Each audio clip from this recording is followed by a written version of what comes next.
livres, onde eu tenho muita energia, onde eu tenho muita mitocôndria, onde eu tenho muita atividade enzimática, eu tenho muito radical livre. Fica fácil de entender, né? Onde é que eu tenho mais chance de pegar fogo? Num avião com 4 turbinas ou num palito de fósforo, né? Estou dando um exemplo bem dramático.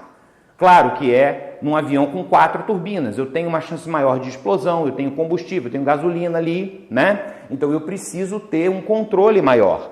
Por isso o avião ele tem tanto controle, por isso o avião ele é submetido a tanta manutenção. Como a mitocôndria ela tem muita atividade energética e ela gera muito radical livre, ela gera muito lixo metabólico, ela também tem um controle fisiológico para que esse radical livre não prejudique a sua função. E aí é que vem as doenças. Quando essa capacidade de lidar com esses radicais livres é superada, a mitocôndria fica disfuncional e a célula também, portanto, fica disfuncional. Esses são os principais radicais que a gente conhece. O ânion superóxido, a hidroxila, a peroxila, a alcoxila e a hidroxiperoxila. Tem outros, esses são os principais, tá certo? E nós vamos ver como é que a célula se arrumou, como é que milhões de anos de evolução nos programaram para combater esses radicais livres. A natureza nos deu, a evolução nos presenteou com as enzimas antioxidantes. Sem enzima antioxidante, não dá. Disfunção nessas enzimas antioxidantes causam doenças graves, às vezes doenças incompatíveis com a vida ou com grande comprometimento. Por exemplo, eu tenho disfunção da superóxido dismutase na presença da síndrome de Down. Então, o paciente Down, ele costuma ter mais complicações infecciosas, mais complicações cardíacas, muito por conta da disfunção na superóxido dismutase. Outra doença conhecida com disfunção da superóxido dismutase é a esclerose lateral amiotrófica. Então, a esclerose lateral amiotrófica, nos motoneurônios, nos neurônios alfa da medula, eu tenho uma disfunção da superóxido dismutase, determinando uma oxidação patológica excessiva desses neurônios, por conseguinte, a morte desses neurônios e a morte precoce do paciente, em consequência dessa grave doença que é a esclerose lateral amiotrófica. Como que a superóxido dismutase trabalha? Eu tenho 3 tipos, a superóxido dismutase 1, A2 e A3. Como que isso faz? A superóxido dismutase 1, ela é intracitoplasmática, ela está dentro da célula, só de 1, está aqui. A SOD 2, ela é exclusiva para a mitocôndria.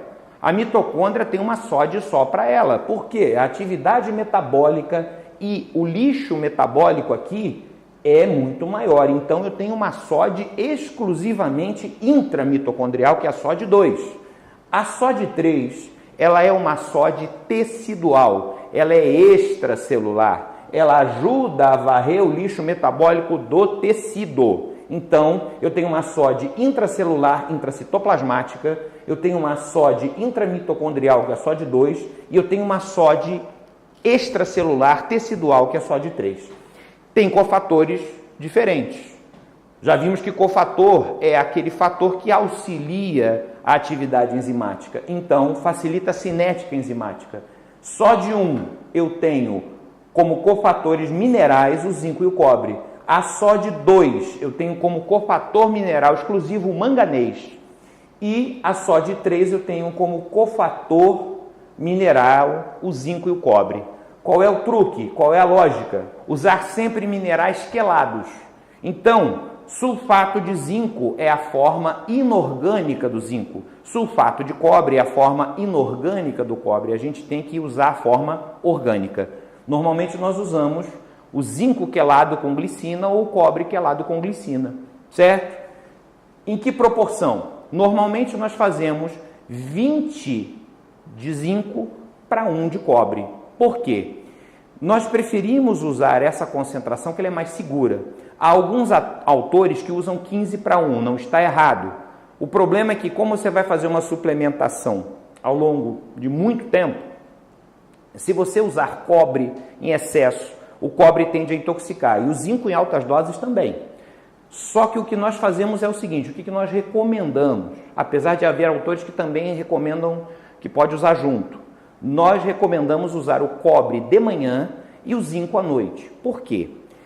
O cobre ele favorece a síntese de catecolaminas. Catecolaminas são noradrenalina, dopamina e adrenalina, que são neurotransmissores excitatórios para o cérebro. Pense, se eu fizer cobre à noite, eu posso acordar o meu paciente.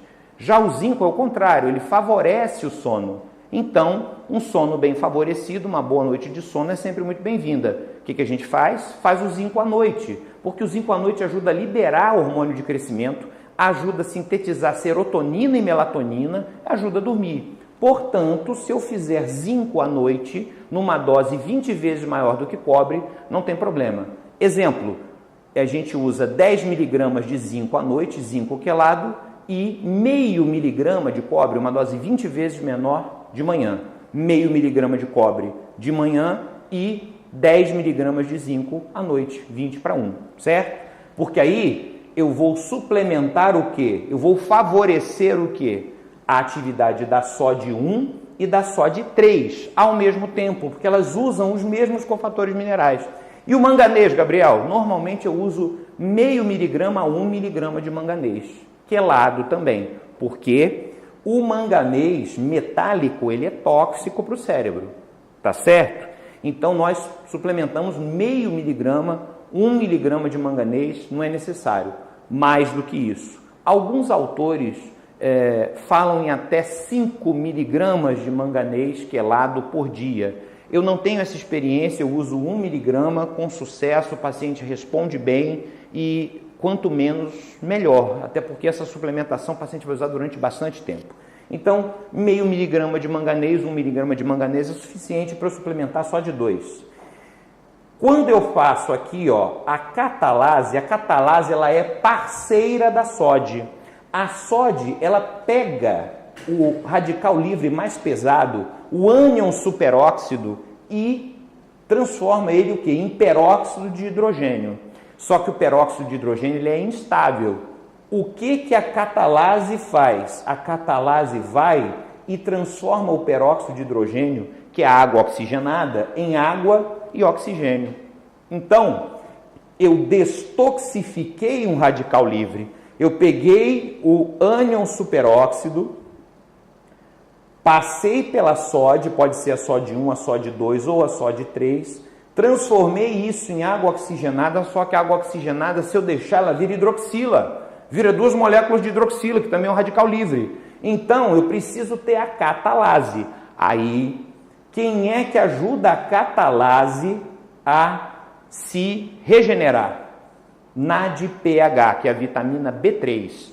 Normalmente a gente usa nicotinamida ribosídeo, que é o Niagen, 50 miligramas por dia. Tem uma atividade fantástica para cérebro, para fígado, para pele. É sensacional. Nicotinamida ribosídeo, 50 a 100 miligramas por dia, se for fazer mais que 50 miligramas. Fazer fracionado, fazer uma cedo e fazer uma à tarde. Não fazer à noite, porque estimula muito o cérebro, tá certo? Aí o paciente não dorme. E quem é o grande cofator da glutationa peroxidase? A glutationa peroxidase é uma enzima que também é parceira dessa reação aqui. Quem é o grande cofator? O selênio. A forma mais biodisponível de selênio é a selenometionina, conhecida no nome comercial de Exelen. É XSELEN, Exelen. Nós começamos com 50 microgramas, podemos chegar até 200 microgramas por dia, principalmente se o paciente tiver hipotiroidismo, se tiver tiroidite de Hashimoto. Paciente que tem altos títulos de anticorpo anti-TPO merece altas doses de selênio, se possível, a selenometionina, que é o Exelen, que é a forma mais biodisponível do selênio. Então, outras enzimas aqui, ó, vamos fazer um quadro geral. Superóxido dismutase 1, superóxido dismutase 2, superóxido dismutase 3. Pega o radical livre mais pesado, faz a faxina mais pesada. Só que se ela trabalhar sozinha, vira radical livre de novo. Então eu preciso da colaboração da catalase, da glutationa peroxidase e da glutationa redutase. A glutationa redutase tem como cofator a vitamina B2, meus amigos. Vitamina B2 é a riboflavina. Vitamina B2 é um troco. Vitamina B2 ela é virtualmente isenta de efeito colateral. A única coisa que vai dar se você tomar B2 em excesso é fazer xixi cor de Fanta laranja. Então, nunca faça vitamina B3 para o seu paciente em altas doses, principalmente durante muito tempo, sem fazer D2, porque elas são parceiras. Olha aqui, a catalase precisa da colaboração da glutationa peroxidase e da glutationa redutase. Glutationa redutase é o quê? Ela regenera a glutationa. Então, para regenerar a glutationa, que nós vamos ver que é o principal antioxidante celular, nós precisamos da ação da riboflavina, da vitamina B2. Quanto eu faço, Gabriel? Eu posso fazer 10 miligramas, 20 miligramas, sempre de manhã, porque também estimula o cérebro. Para pessoas que têm muita enxaqueca, durante a crise de enxaqueca, eu posso fazer 50 miligramas de vitamina B2, de riboflavina. Melhora muito, sobretudo se eu fizer associado ao magnésio. Vamos ver a importância do magnésio já já.